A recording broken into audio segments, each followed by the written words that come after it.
এই নিন 20,000 টাকা। আমার ভাইয়ের খুব শখ, আমাদের একটা গাড়ি দিয়ে দিন রে। ওরে ভিখারি, 20,000-এ গাড়ির ধোঁয়াও বের হবে না। আয়নায় নিজের মুখ দেখেছিস? যা ভাগ এখান থেকে। আজ আমরা গরিব বলে আমাদেরকে কুকুরের মতো তাড়িয়ে দিল রে। দাদা, গরিবই আমাদের দোষ না, কিন্তু অপমানটা গায়ে লাগে রে। যে এই দানবকে হারাতে পারবে তাকে দেওয়া হবে 100 কোটি টাকা।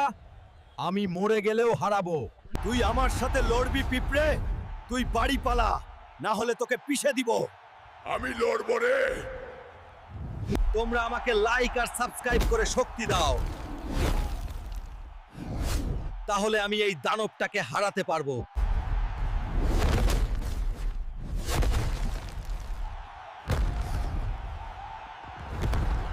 এই নে ভিখারি ম্যানেজার,